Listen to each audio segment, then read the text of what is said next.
अस्सलामुअलैकुम and welcome back to my channel life and science. ये है हमारी अर्थ जो बहुत से लिविंग क्रीचर्स की हैबिटेट यानी कि घर है। इस पे हमें बहुत से लिविंग क्रीचर्स देखने को मिलते हैं जैसे कि tiny insects, tall trees and huge animals. आज का हमारा टॉपिक इन्हीं लिविंग ऑर्गेनिजम्स और इनकी काइंड से रिलेटेड है और हमारे टॉपिक का नाम है बायोडाइवर्सिटी। बायो का मतलब होता है लाइफ और डाइवर्सिटी का मतलब होता है variety. So biodiversity is the variety of living organisms inhabiting on earth. इसके अंदर हम species richness and ecosystem diversity को पढ़ेंगे। अर्थ के ऊपर बायोडाइवर्सिटी इक्वली डिस्ट्रीब्यूटेड नहीं होती। इसके ऊपर बायोडाइवर्सिटी कुछ फैक्टर्स के ऊपर डिपेंडेंट होती है जैसे कि climate, altitude and soil type. इसी वजह से ट्रॉपिकल रीजन्स की बायोडाइवर्सिटी ज़्यादा होती है और पोलर रीजन्स की बायोडाइवर्सिटी कम होती है। Biodiversity is measured by number of different kinds of organisms, यानी कि एक इलाके में कितने डिफरेंट काइंड के ऑर्गेनिजम्स प्रेजेंट हैं, and variation with in each kind, यानी कि हर ऑर्गेनिज्म की फर्दर कितनी इकसाम या वेराइटीज़ वहाँ पे प्रेजेंट हैं। बायोडाइवर्सिटी हमारे लिए बहुत इम्पॉर्टेंट होती है। ये ह्यूमंस के लिए भी इम्पॉर्टेंट है और हमारे प्लैनेट अर्थ के लिए भी इम्पॉर्टेंट है। इसके कुछ बेनिफिट्स यहाँ पर दिए गए हैं।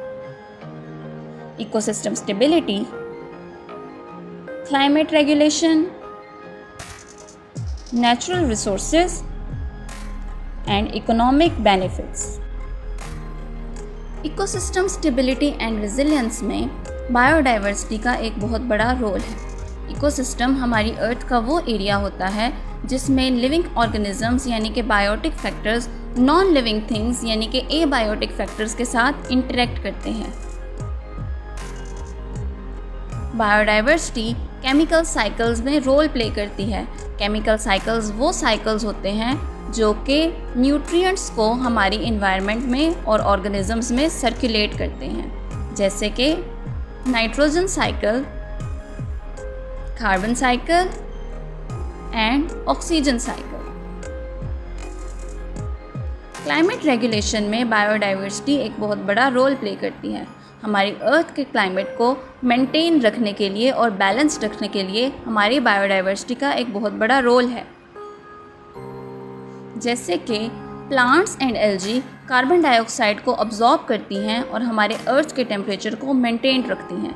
कार्बन डाइऑक्साइड एक ग्रीन हाउस गैस है जो सनलाइट एनर्जी को ट्रैप कर लेती है और अर्थ से बाहर नहीं जाने देती, जिसकी वजह से हमारी अर्थ का टेम्परेचर कंटिन्यूसली इंक्रीज़ हो रहा है। नेचुरल रिसोर्सेज प्रोवाइड करने में हमारी बायोडाइवर्सिटी का बहुत बड़ा रोल है। बायोडाइवर्सिटी हमें जो नेचुरल रिसोर्सेज प्रोवाइड करती है उसी से हम मेडिसिन्स बनाते हैं। बायोडाइवर्सिटी डायरेक्टली हमें फूड प्रोवाइड करती है क्योंकि हम एनिमल्स और प्लांट्स को ही खाते हैं। बायोडाइवर्सिटी हमें फ्यूल प्रोवाइड करती है और बायोडाइवर्सिटी हमें बिल्डिंग मटेरियल्स प्रोवाइड करती है जैसे कि ट्रीज़। इकोनॉमिक बेनिफिट्स में बायोडाइवर्सिटी के बहुत से इकोनॉमिक बेनिफिट्स आ जाते हैं क्योंकि ये बहुत सी इंडस्ट्रीज़ को सपोर्ट करती है जो वर्ल्ड की इकोनॉमी को इंक्रीज़ करती है। बायोडाइवर्सिटी का रोल है एग्रीकल्चरल इंडस्ट्री में, टूरिज़्म में और फार्मास्यूटिकल इंडस्ट्री में। लिविंग ऑर्गेनिजम्स की डिफरेंट काइंड्स ही एग्रीकल्चर को रिच बनाते हैं। बायोडाइवर्सिटी की डिफरेंट काइंड्स यानी कि living organisms, plants and animals हमारी अर्थ को खूबसूरत बनाते हैं जो इसे टूरिस्ट्स का सेंटर बनाते हैं। और बहुत सी मेडिसिन्स प्लांट्स और एनिमल्स से ही बनती हैं जो कि फार्मास्यूटिकल इंडस्ट्री को सपोर्ट करती है। तो यहाँ पे हमने बायोडाइवर्सिटी की बहुत से इम्पॉर्टेंट पॉइंट्स पढ़े जिसकी वजह से हमारे लिए ये बहुत ज़्यादा ज़रूरी है कि हम बायोडाइवर्सिटी को प्रोटेक्ट करें ताकि हमारा इकोसिस्टम हेल्दी और सस्टेनेबल रहे। ये हम सब की रिस्पॉन्सिबिलिटी है कि हम लिविंग ऑर्गेनिजम्स की हर काइंड को सपोर्ट करें और प्रोटेक्ट करें। So that was all about today's video. Thank you for watching.